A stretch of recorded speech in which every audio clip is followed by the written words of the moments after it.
Today we'll be reading Genesis 11 verse 1 through 31, 1 Chronicles 1 verse 24 to 27, and Genesis 12 to 14. After we finish, we'll discuss some important questions. What was the first language? In what way Abram blessed all peoples on earth? Why did the people Sodom sin against the Lord? At the end of our discussion, we'll also provide a summary for each chapter to help reinforce what we've learned.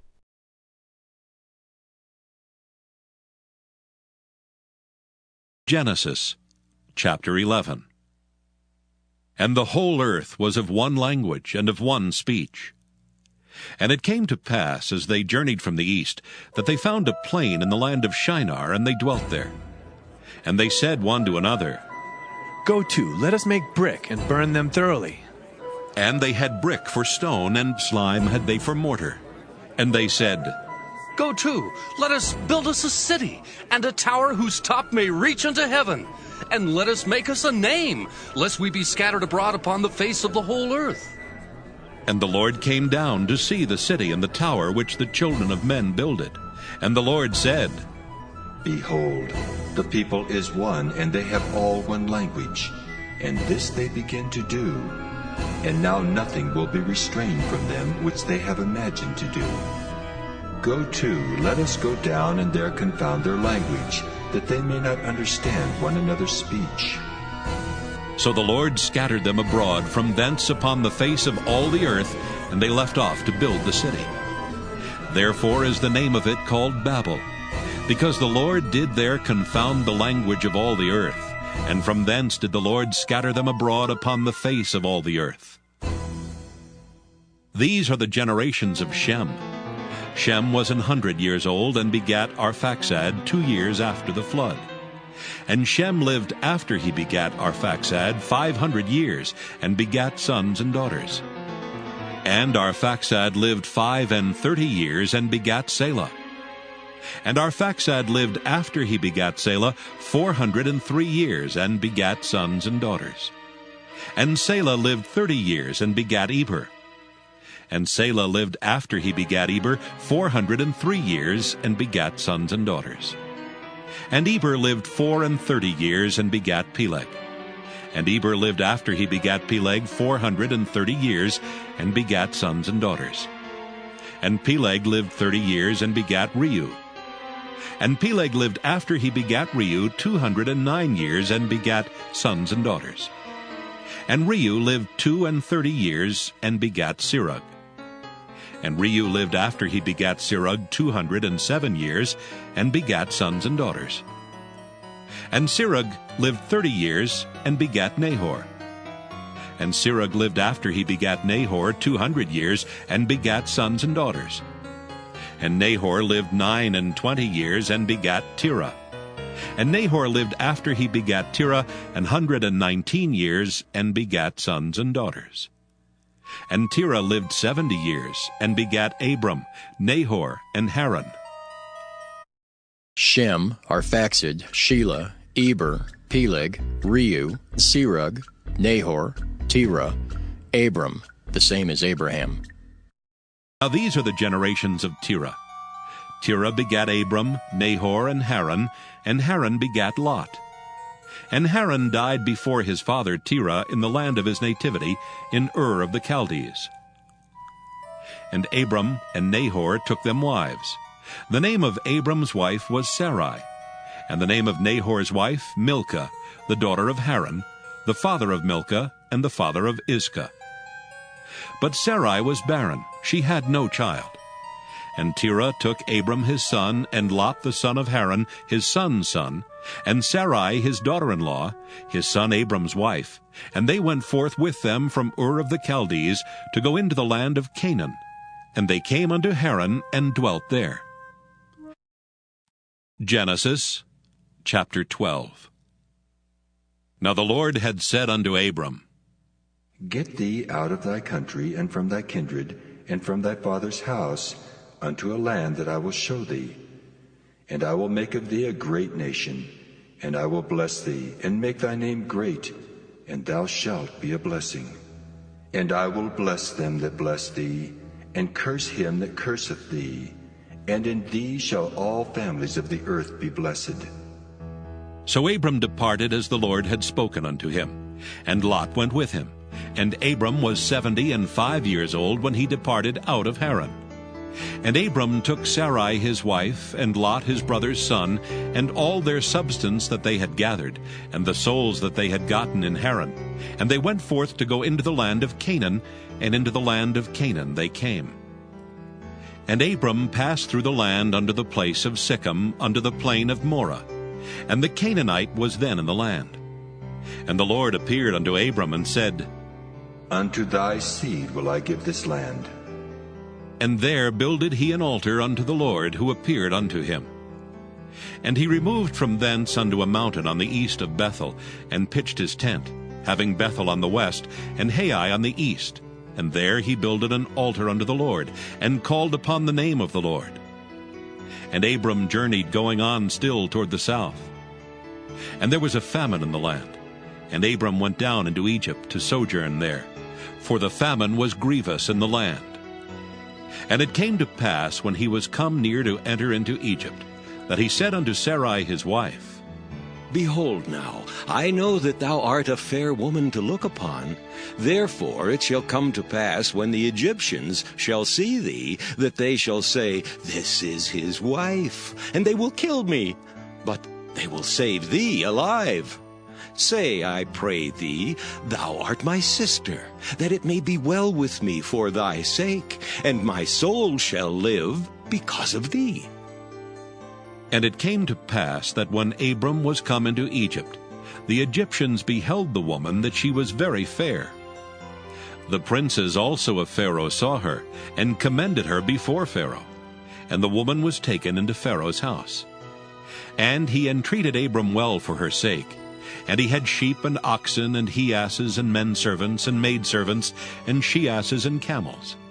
And the Lord plagued Pharaoh and his house with great plagues, because of Sarai, Abram's wife. And Pharaoh called Abram, and said, What is this that thou hast done unto me? Why didst thou not tell me that she was thy wife? Why saidst thou, She is my sister? So I might have taken her to me to wife. Now, therefore, behold thy wife. Take her, and go thy way. And Pharaoh commanded his men concerning him, and they sent him away, and his wife, and all that he had.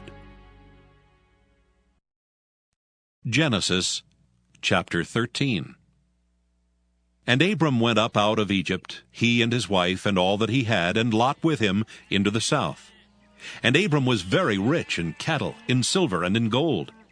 And he went on his journeys from the south even to Bethel, unto the place where his tent had been at the beginning, between Bethel and Hai, unto the place of the altar which he had made there at the first. And there Abram called on the name of the Lord. And Lot also, which went with Abram, had flocks and herds and tents. And the land was not able to bear them, that they might dwell together, for their substance was great, so that they could not dwell together. And there was a strife between the herdmen of Abram's cattle and the herdmen of Lot's cattle, and the Canaanite and the Perizzite dwelled then in the land. And Abram said unto Lot, Let there be no strife, I pray thee, between me and thee, and between my herdmen and thy herdmen, for we be brethren. Is not the whole land before thee? Separate thyself, I pray thee, from me. If thou wilt take the left hand, then I will go to the right. Or if thou depart to the right hand, then I will go to the left. And Lot lifted up his eyes, and beheld all the plain of Jordan, that it was well watered everywhere, before the Lord destroyed Sodom and Gomorrah, even as the garden of the Lord, like the land of Egypt, as thou comest unto Zoar. Then Lot chose him all the plain of Jordan, and Lot journeyed east, and they separated themselves the one from the other. Abram dwelled in the land of Canaan, and Lot dwelled in the cities of the plain, and pitched his tent toward Sodom. But the men of Sodom were wicked and sinners before the Lord exceedingly. And the Lord said unto Abram, after that Lot was separated from him, Lift up now thine eyes, and look from the place where thou art, northward and southward, and eastward and westward. For all the land which thou seest, to thee will I give it, and to thy seed forever. And I will make thy seed as the dust of the earth, so that if a man can number the dust of the earth, then shall thy seed also be numbered. Arise, walk through the land in the length of it and in the breadth of it, for I will give it unto thee. Then Abram removed his tent, and came and dwelt in the plain of Mamre, which is in Hebron, and built there an altar unto the Lord. Genesis chapter 14. And it came to pass in the days of Amraphel king of Shinar, Arioch king of Elasar, Chedorlaomer king of Elam, and Tidal king of nations, that these made war with Bera king of Sodom, and with Birsha king of Gomorrah, Shinab king of Admah, and Shemeber king of Zeboim, and the king of Bela, which is Zoar. All these were joined together in the vale of Siddim, which is the salt sea. 12 years they served Chedorlaomer, and in the 13th year they rebelled. And in the 14th year came Chedorlaomer and the kings that were with him, and smote the Rephaims in Ashtaroth Karnaim, and the Zuzims in Ham, and the Emims in Sheva Kiriathaim, and the Horites in the Mount Seir unto El Paran, which is by the wilderness. And they returned and came to En Mishpat, which is Kadesh, and smote all the country of the Amalekites, and also the Amorites that dwelt in Hazazon Tamar. And there went out the king of Sodom, and the king of Gomorrah, and the king of Admah, and the king of Zeboim, and the king of Bela, the same as Zoar. And they joined battle with them in the vale of Siddim. With Chedorlaomer the king of Elam, and with Tidal king of nations, and Amraphel king of Shinar, and Arioch king of Elasar, 4 kings with 5. And the vale of Siddim was full of slime pits, and the kings of Sodom and Gomorrah fled and fell there, and they that remained fled to the mountain. And they took all the goods of Sodom and Gomorrah, and all their victuals, and went their way. And they took Lot, Abram's brother's son, who dwelt in Sodom, and his goods, and departed. And there came one that had escaped, and told Abram the Hebrew, for he dwelt in the plain of Mamre, the Amorite brother of Eshcol, and brother of Aner, and these were confederate with Abram. And when Abram heard that his brother was taken captive, he armed his trained servants, born in his own house, 318, and pursued them into Dan. And he divided himself against them, he and his servants, by night, and smote them, and pursued them into Hobah, which is on the left hand of Damascus. And he brought back all the goods, and also brought again his brother Lot, and his goods, and the women also, and the people. And the king of Sodom went out to meet him after his return from the slaughter of Chedorlaomer, and of the kings that were with him at the valley of Sheva, which is the king's dale. And Melchizedek, king of Salem, brought forth bread and wine, and he was the priest of the Most High God. And he blessed him, and said, Blessed be Abram of the Most High God, possessor of heaven and earth. And blessed be the Most High God, which hath delivered thine enemies into thy hand. And he gave him tithes of all. And the king of Sodom said unto Abram, Give me the persons, and take the goods to thyself. And Abram said to the king of Sodom, I have lift up mine hand unto the Lord, the Most High God, the possessor of heaven and earth, that I will not take from a thread even to a shoe latchet, and that I will not take anything that is thine, lest thou shouldest say, I have made Abram rich. Save only that which the young men have eaten, and the portion of the men which went with me, Aner, Eshcol, and Mamre. Let them take their portion.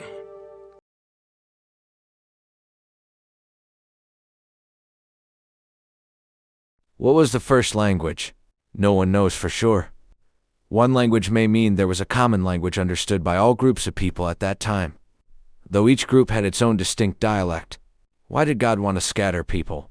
When large numbers of people concentrate in huge cities, it seems to bring out the worst in humanity.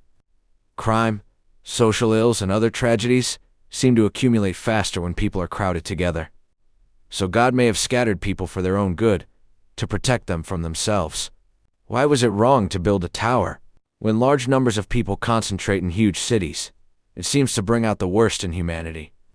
Crime, social ills, and other tragedies seem to accumulate faster when people are crowded together. So God may have scattered people for their own good, to protect them from themselves. In what way Abram blessed all peoples on earth? Perhaps it was an act of defiance against God's command to fill the earth, inasmuch as the builder's stated purpose was that they might not be scattered over the face of the whole earth. However, this tower was likely a ziggurat, a Mesopotamian temple tower that was built, not for people to ascend toward heaven, but to provide a way for a deity to come down and enter his or her temple to be worshipped by the people. Thus, the people had begun to think they could gain God's favor by meeting his needs. In either case, God saw it as people unifying themselves against his sovereignty. Why did the people Sodom sin against the Lord? Though we don't know the full extent of Sodom's sin, we know it was extraordinary. Later there was a great outcry against Sodom and Gomorrah, suggesting perhaps that they oppressed other people with terrible injustice. God spoke of their grievous sin, possibly their homosexual aggression. What kind of priest was Melchizedek? Melchizedek was a Canaanite priest-king, one of the most intriguing persons in the Bible. We know little about him, but the writer of Hebrews used him as a type of Christ, perhaps even as a pre-incarnate Christ. He may illustrate that even in a pagan world God can speak to sincere hearts. See who was Melchizedek. Hebrews 5-6. And if Melchizedek was greater, why did Abraham get the attention? Hebrews chapter 7 verse 6-7. Summary. Genesis 11 begins with the story of the Tower of Babel, where humanity, united by one language, attempted to make a name for itself apart from God. God intervened by confusing their language and scattering the people across the earth, demonstrating that human pride cannot override God's purposes. The chapter then traces the genealogy from Shem to Abram, showing how God narrowed his focus from the nations to one chosen family. 1 Chronicles chapter 1 verse 24-27 confirms this same lineage from Shem to Abraham, reinforcing Abraham's central role in God's redemptive plan and showing continuity in God's purposes throughout Scripture. In Genesis 12, God calls Abram to leave his homeland and promises to make him a great nation. Bless him, and bless all peoples through him. Abram obeys in faith and travels to Canaan. Despite moments of fear and failure, such as fleeing to Egypt during famine and deceiving, Pharaoh God protects Abram and remains faithful to his promise. Genesis 13 highlights Abram's growing faith and character. When conflict arises between Abram's and Lot's herdsmen, Abram chooses peace over personal advantage, allowing Lot to choose the land first. God then reaffirms his promise to give Abram's descendants the land. In Genesis 14, Abram rescues Lot after he is captured during a regional war. Abram demonstrates courage and integrity, refusing to profit from the king of Sodom. He is blessed by Melchizedek, priest of God Most High, acknowledging that victory comes from God alone. Overall, these passages show God moving from scattered nations to a chosen servant, emphasizing faith, obedience, humility, and God's sovereign plan to bless the world through Abraham. May the Lord bless you and protect you. May the Lord smile on you and be gracious to you. May the Lord show you his favor and give you his peace.